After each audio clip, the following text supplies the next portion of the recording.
Hey there, Ryan Reynolds here. It's a new year, and you know what that means. No, not the diet. Resolutions. A way for us all to try and do a little bit better than we did last year. And my resolution, unlike big wireless, is to not be a raging and raise the price of wireless on you every chance I get. Give it a try at mintmobile.com/switch. $45 upfront payment required, equivalent to $15 per month. New customers on first 3-month plan only. Taxes and fees extra. Speed slower above 40 gigabytes on unlimited. See mintmobile.com for details. She stole $6 million. From the award-winning podcast, I'm Lacey Mosley. a new true crime series. They call me Scam Goddess. I'm going on a journey across America to dive into small-town swindles How can you not trust this local farm girl? and big city cons. He was pimping the congregation. People say that would never happen to me. Never say never. Scam Goddess, new episodes Thursdays, stream on Hulu. Good morning, guys, and welcome to the podcast. Happy New Year.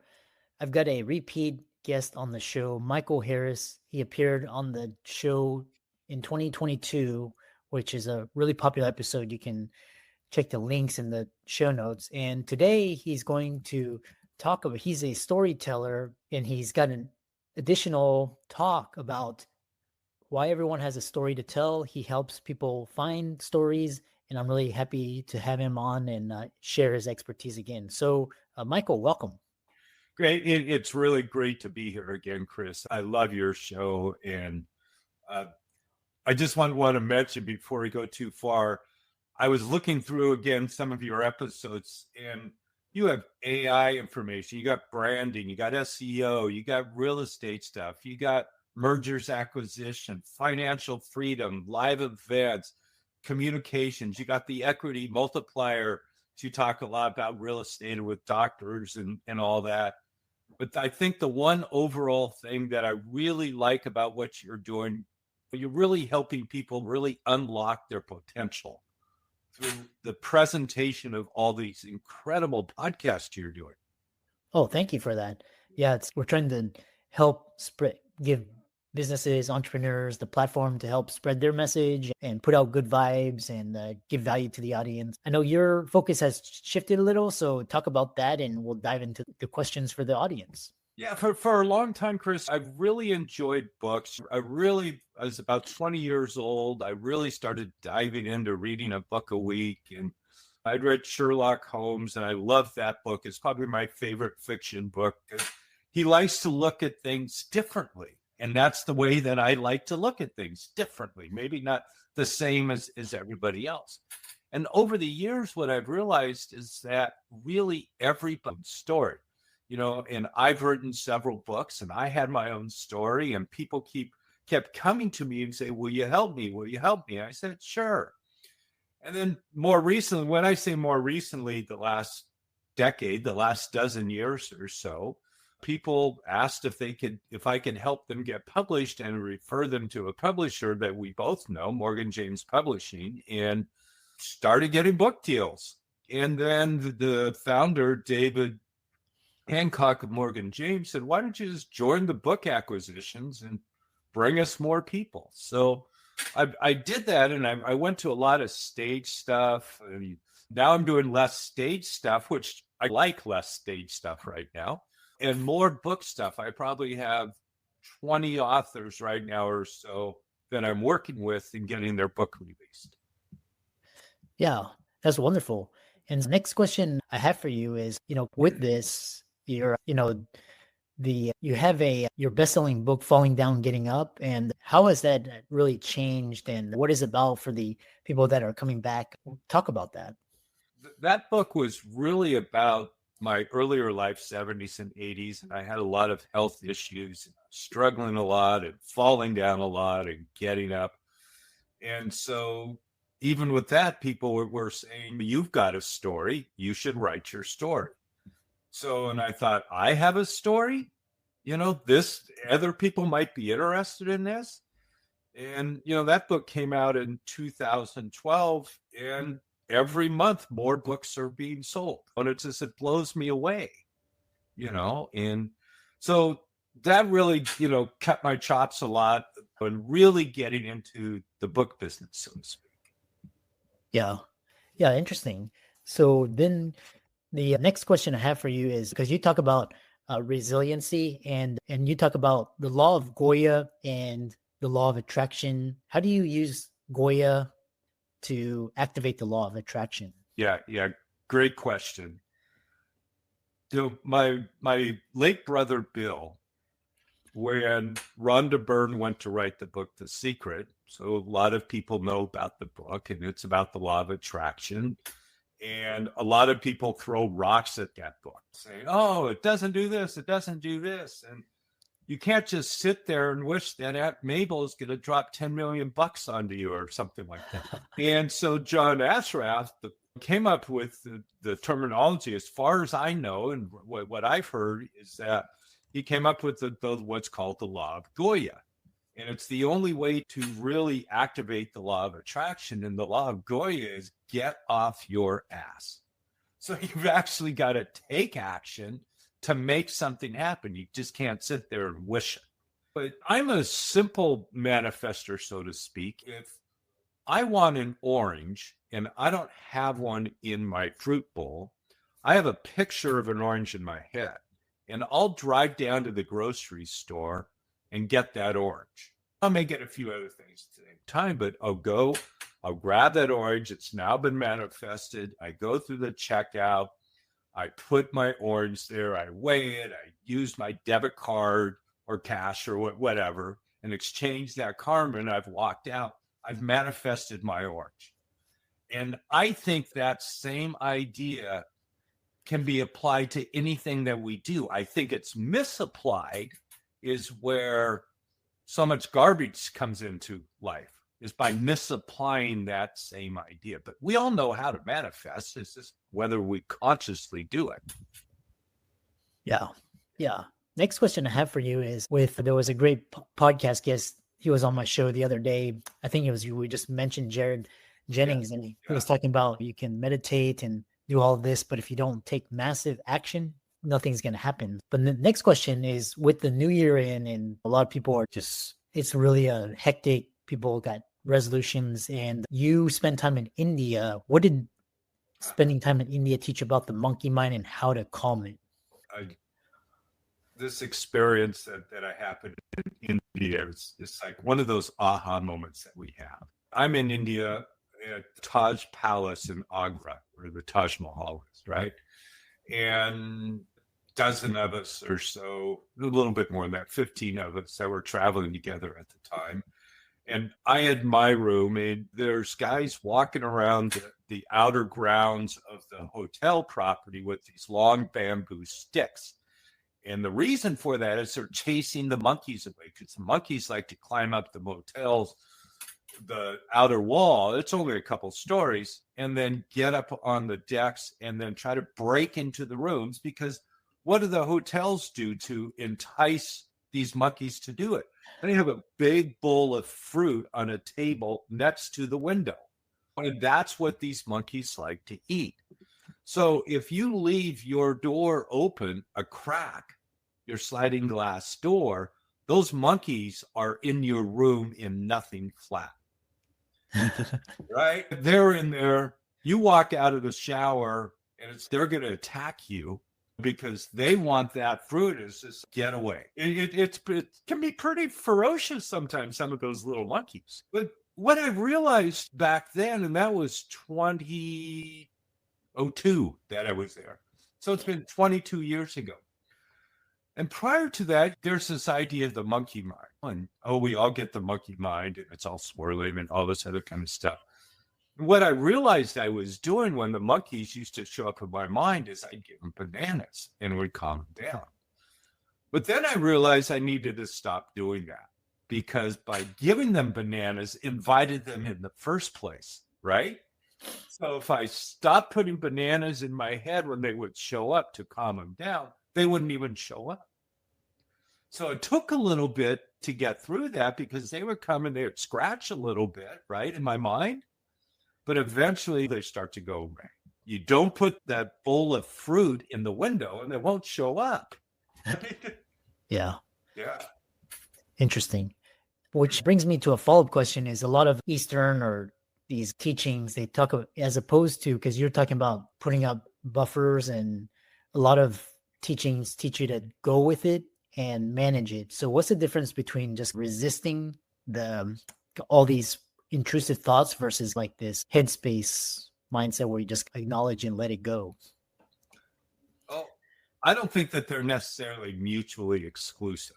And I've been meditating for years and practicing yoga for 37 years, a long time. And I've actually owned a couple of yoga studios and taught meditation and all that. And certainly in meditation, part of the practice is learning to let go, right? But at the same time, there's going to be this stream, that's coming through us, and all these thoughts are coming up about whatever is coming up. It could be anything. Yeah. And we think that if we're in meditation and we have all these thoughts coming through, that somehow we're not doing it right. Where that's not really the way that I learned about it. Those are natural waves, just like clouds come in, and then maybe the sky opens up for a while, it's blue, and then clouds come in again. And that's the way that life is. And at least my mind, sometimes clouds come through and then it opens up and it's blue again. Not blue in the negative sense, but blue in the sunny sense. Maybe it's the way I should say it. These thoughts are natural. Even the bowl of fruit for the monkeys is natural. But if I take that bowl of fruit, it's not really resistance. It's just not feeding that monkey. It's like, why do I want to feed the monkey anymore? I did that long enough, right? How can I just let it go? And I also learned that it didn't necessarily take hours a day of meditation, that I can sit down for 10 minutes a day and get a remarkable experience, but really set my day and get me moving forward. Yeah, I love that. Yeah, there's so much. It's just as life comes at you, it's just kind of these tools and techniques. Another question I have for you is with talking about, because you talk about resiliency and a lot about falling down and getting back up. And you actually spend time with Jay Levinson, the father of guerrilla marketing. What did he teach you about getting up? And actually, I've always wondered why it's called guerrilla marketing. Explain. That's a good question. I don't know why Jay called it guerrilla marketing. That's a really good question. I'm going to find out. And, our friend, and ask David this too when you're at PodFest, because David's like probably one of the top guerrilla marketers in the world right now today. I actually met Jay a number of years ago through David, originally in 2011 when I wrote my book. And even though my Falling Down book was not a marketing book, for some reason, David thought Jay would like it and sent it to Jay. And Jay told me that he read the book twice in the same day, the manuscript. And he ended up forwarding the book, even though it's not a marketing book in any sense of the term. But what he said was that resilience and the way that I came back again from my falling down and the early struggles that I had, he says it was like a guerrilla marketing. You were using easy, low-cost techniques to regain your health and regain your life. And that's really what guerrilla marketing is about. It is really finding low-cost, easy tools to use to market your business. It's really interesting. Kind of these things are like social media, and as opposed to using Twitter, these powerful platforms. Next question I have for you is, you talk about the learning. You talk about, what do blackberries have to do with being an entrepreneur? What does that have to do with it? Growing up, my dad was always an entrepreneur. He always owned his own business, multiple businesses. And he always said, find something that people want and sell it to them, right? So here I am, a little kid, and we had some property. I grew up outside of Portland, Oregon, and we had a bunch of blackberries. And I'd go pick blackberries, and Mom would make some pies. All the neighborhood kids came over because Mrs. Harris made the best blackberry pie in the neighborhood, right? And then some of them started asking Mom for the pies. And so I made a deal. I said, Mom, I've got an idea. I says, why don't I go out and pick the blackberries, you bake them, and I'll go around the neighborhood and sell them for $1. And so I started going around and selling for the dollar. This is the 60s. This is a long time ago, right? Yeah. And I'm convinced that the Girl Scouts stole my line. I say this half jokingly, of course, but because I would go and I'd go to the neighbors and my friends' moms and say, I wouldn't say, do you want to buy a blackberry pie? I would say, how many blackberry pies do you want? Which the Girl Scouts are taught when they're selling cookies. It's not, do you want to buy cookies? It's, how many boxes of cookies do you want? So I learned that idea early, and that was really my first entrepreneurial venture, was selling these blackberry pies around the neighborhood. I didn't want to deliver newspapers. I didn't want to be up at 4:00 in the morning on my bicycle and throwing newspapers at front doors. I'd much rather do the blackberry pies. Interesting. I still would. Yeah. Interesting. A follow-up question I have for you is you talked about, did you really have to learn to walk again? What does that mean? Part of my journey, and this is more in depth in the book as well, is in 1986 as a physician. You know what this is, but I had FemPops. I had vascular disease in both my legs. My right leg was 100% blocked. My left leg was 65% blocked. And I was on a cane. They did the FemPops, the bypass, and then it had reblocked about 8 months later, and they wanted to do surgery again. And I was back on a cane. I could barely walk about 10 feet. I'm 28 years old. I'm in my 20s. That's not supposed to happen in your 20s. Yeah. I didn't have high cholesterol. My cholesterol was 140 at the time. All the other blood panels were normal as well. But I was presenting as having vascular disease and blocked arteries. Okay. So I ended up walking out of or being rolled out of the hospital, I should say, in a wheelchair. Because I went AMA. I left against medical advice. They insisted that they were going to amputate my legs, and I said no.